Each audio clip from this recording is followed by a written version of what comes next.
Dernièrement, certains ont décidé d'interdire l'exportation de certains produits alimentaires vers le Burkina Faso. Très bien. Ils ont donné une durée.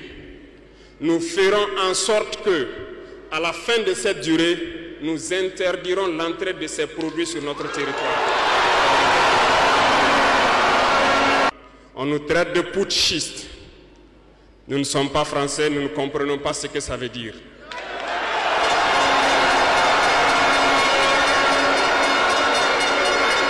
Et les valets locaux, qui sûrement ne comprennent même pas le sens profond du mot, nous appellent aussi putschistes. Très bien, on se l'approprie. Au fil de ces années, pour ce qui concerne le Burkina Faso, vous avez dû remarquer, tous les corps ont été déstructurés. Plus d'entraînement, plus rien pour l'armée. Ils ont imposé dans tous nos états-majors, toutes nos écoles et toutes nos structures stratégiques ce qu'ils ont appelé des conseillers militaires. Lorsque nous nous sommes révoltés le 30 septembre 2022, la première des choses était de chercher à savoir qui sont ces conseillers militaires et où ils étaient. Nous avons donc pu identifier que le mal est profond. Et la première des choses était de leur demander de quitter notre armée.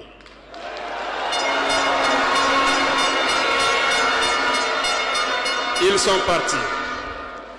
Et ce que je vous disais il n'y a pas longtemps, vous ne pouvez pas espérer retrouver votre objet perdu en faisant appel à celui qui vous l'a volé de venir vous aider à le chercher.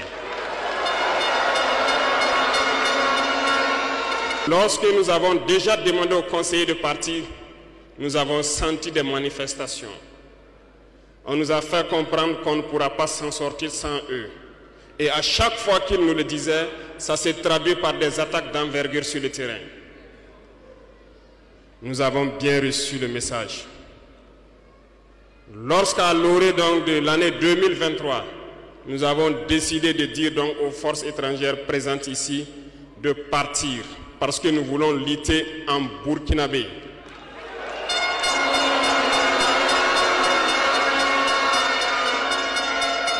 Ils ne l'ont pas sûrement apprécié. Mais pourquoi venir mourir sur nos terres pour nous? Nous préférons combattre nous-mêmes. Nous avons demandé à ce qu'ils retournent chez eux. Malheureusement, je vous le dis ici aujourd'hui, comme j'aime le dire, la colonisation est rentrée. Il y a des esclaves de salon qui n'ont toujours pas compris.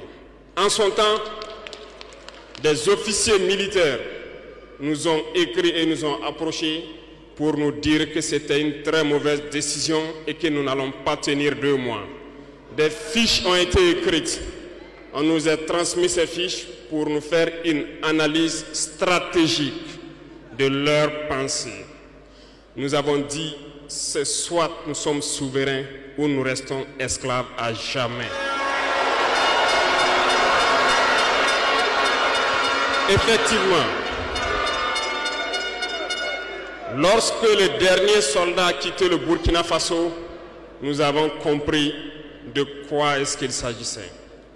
Les attaques se sont enchaînées immédiatement. Déou, Tinakov, Partiaga, ainsi de suite. Mais ce qu'ils avaient oublié, c'est que le peuple du Burkina Faso avait compris notre message et s'était engagé sur la même voie que nous.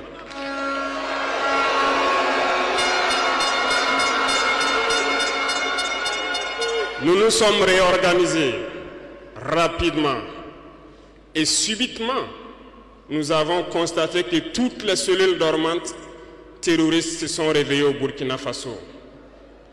On a réorganisé l'armée au plus vite, à une vitesse inégalée. Nous avons créé plusieurs unités et même si plusieurs autres sont à venir, nous les avons équipées. Et aujourd'hui, cet équipement se poursuit parce que dans les jours à venir, les mois à venir, ce que vous allez voir venir au Burkina Faso, doit faire de notre armée une puissance à craindre.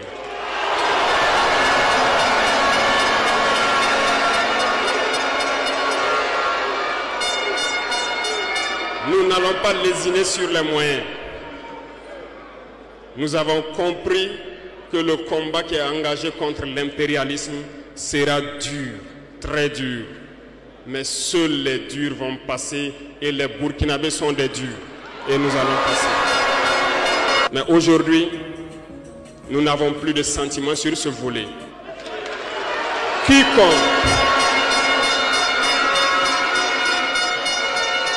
Quiconque va trahir sa patrie au profit de l'impérialisme, il sera traité comme tel. Nous avons mis en garde pendant plus d'1 an les valets locaux, les esclaves de salon, pour qu'ils ne trahissent pas leur patrie au profit de l'impérialisme. Certains ont compris, se sont rangés. D'autres n'ont pas compris, peut-être se croyant plus malins. Mais aujourd'hui, nous n'avons plus de sentiments sur ce volet.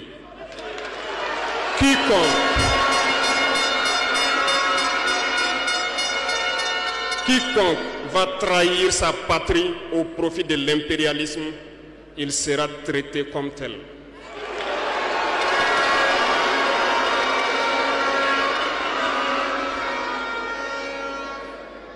Revenant à notre fameuse CEDEAO, depuis que nous avons décidé de quitter la CEDEAO, les esclaves de salon ont été actionnés partout. Ils veulent faire peur au peuple. Ils veulent faire peur à tout le monde. Dieu merci. Dans un passé récent, il n'y avait qu'une poignée de gens qui avaient droit à la parole. Sur les plateaux télé, c'est ce qu'ils se disaient qui étaient donc prêts pour l'évangile. Aujourd'hui, avec les nouvelles technologies, qui ont bien sûr des avantages et des inconvénients, tout le monde a droit à la parole. Et je pense que les Wanyis sont les premiers à confirmer cela.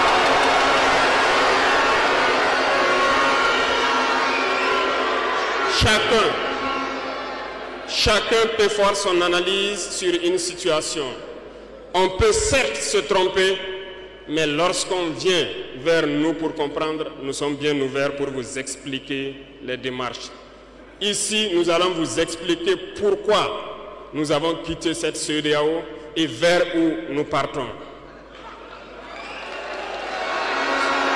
Souvenez-vous que c'est en 1975 que ça a été créé. Et ça a été créé pour la majorité des chefs d'État putschistes, comme ils aiment le dire. C'était des militaires qui ont pris le pouvoir et qui ont pris les responsabilités pour créer la CEDEAO pour qu'il y ait un véritable essor économique des peuples à l'intérieur donc de cet espace. Plus tard, les soi-disant démocrates se sont invités donc à la tête de nos États. Ils ont vidé complètement la communauté de son fondement. Lorsque le 26 juillet, le Niger a décidé de prendre son destin en main, nous étions surpris de voir la CEDEAO apparaître de je ne sais où avec une force en attente. Où était cette force? Lorsque des milliers et des milliers de Nigériens étaient tués par les terroristes, où était cette force lorsque des milliers de Maliens, de Burkinabés mouraient sous les balles des terroristes? Ils ont dit que par la force, ils allaient déloger donc les vaillants fils du Niger qui ont pris le destin en main du pays. Croyez-vous que ce sont des femmelettes qui sont au Niger? Il y a des combattants là-bas. L'armée nigérienne est guerrière. Ils combattent depuis des années. Ce n'est pas une armée de défilé ou une armée de maintien de paix. Et les armées de l'AES ont décidé de s'unir. Nous attendons cette force en attente.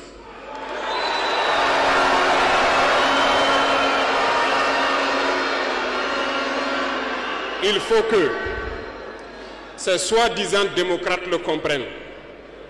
Lorsque des milliers de Nigériens sont morts sur leur lit d'hôpital par manque d'électricité ou par manque de médicaments,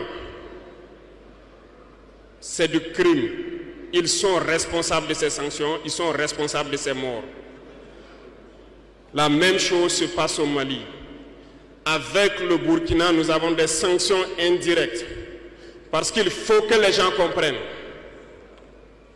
Lorsqu'ils prennent leurs consignes de l'autre côté, ils viennent, ils font tout pour l'appliquer. C'est honteux. Certains ont décidé de ne pas fournir l'électricité à nos pays. Ce n'est pas gratuit, nous payons. Et ça contribue à leur économie.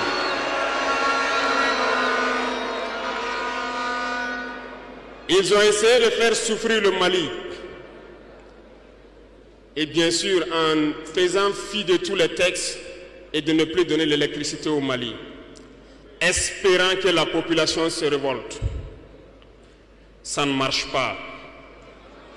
Lorsque ça a duré, certains étaient obligés de faire payer leur propre peuple en augmentant le coût de l'électricité. Ça va encore augmenter.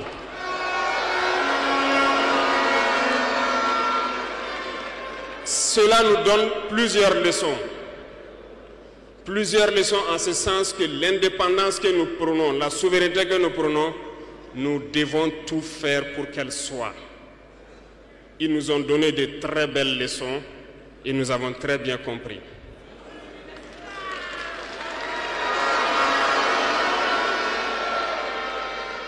Certains ont fermé leurs ports, ce qui d'ailleurs va à l'encontre de tous les textes internationaux parce qu'on ne peut pas fermer les ports à un pays sans littoral.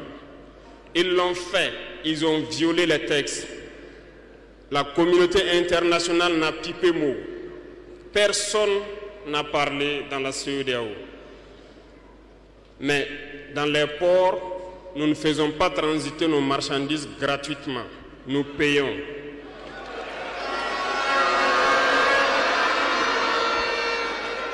Et ceux-là qui le font récoltent aujourd'hui les pots cassés. Et je pense que c'est une leçon pour eux aussi, qu'il ne faut toujours pas appliquer les consignes de leur maître. Il faut qu'ils le comprennent pour toujours. La CEDEAO n'a jamais fait un communiqué pour féliciter une victoire de nos armées.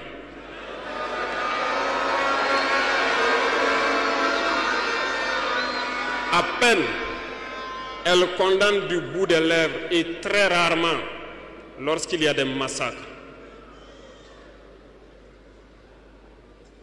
Où est cette CEDEAO des peuples? Bref, nous ne pouvons pas citer tout le mal qui a été fait à nos peuples, mais nous avons décidé en toute âme et conscience de nous retirer et de nous concentrer sur notre organisation commune qu'est l'AES.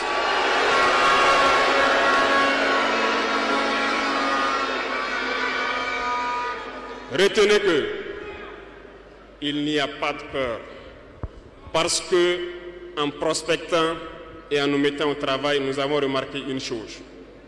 Dernièrement, certains ont décidé d'interdire l'exportation de certains produits alimentaires vers le Burkina Faso. Très bien. Ils ont donné une durée. Nous ferons en sorte que, à la fin de cette durée, nous interdirons l'entrée de ces produits sur notre territoire. Thomas Sankara disait que l'esclave qui n'est pas capable d'assumer sa révolte ne mérite pas que l'on s'apitoie sur son sort. Cet esclave répondra seul de son malheur s'il se fait les illusions sur la condescendance suspecte d'un maître qui prétend l'affranchir. Seule la lutte libère. Et je m'en vais vous dire que si pour se libérer, un esclave se fait des illusions sur la providence d'une croyance que son maître lui a imposée pour le maintenir dans les ténèbres, il se fout le doigt dans l'œil. Il restera à jamais aveugle dans les ténèbres et ne verra jamais le jour. C'est un message à toute l'Afrique.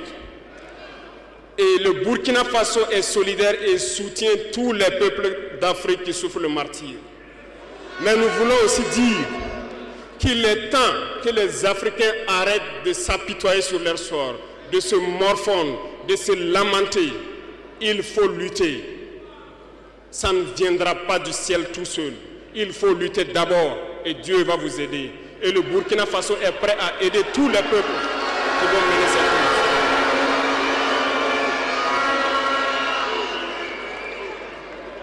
Dites-leur à tous ces peuples qui se battent, il est temps qu'ils disent la vérité à leurs dirigeants. Au Burkina Faso, lorsqu'il s'est agi pour nous de contribuer donc pour que le FDS soit équipé, les députés n'ont plus de salaire aujourd'hui.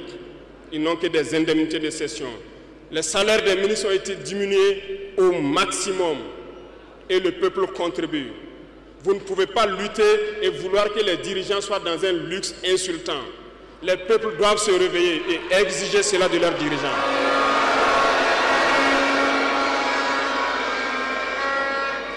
Et pour terminer, je lance donc un appel à tous les peuples de l'AES, à travers vous, pour qu'ils restent unis et solidaires. Toute souffrance a une fin. La lutte que nous avons engagée est dure. Mais il faut rester la tête sur les épaules parce que l'arme fatale de l'impérialisme reste la manipulation à travers la communication. Sachez reconnaître les valets locaux. Sachez reconnaître les esclaves de salon. Sachez reconnaître tout ceux-là qu'on soudoie pour venir vous vendre de fausses informations. Pour vous-même, restez serein et ne vous divisez pas. Parce que l'impérialisme a 1000 manèges dans son sac. Vous devez être vigilant. Vigilant et très vigilant. Merci à vous les VDP donc des différentes villes qui veillent jour et nuit pour que notre patrie reste debout. Et donc rendez hommage tous les jours aux FDS et aux VDP qui se battent au front. Merci beaucoup pour votre attention.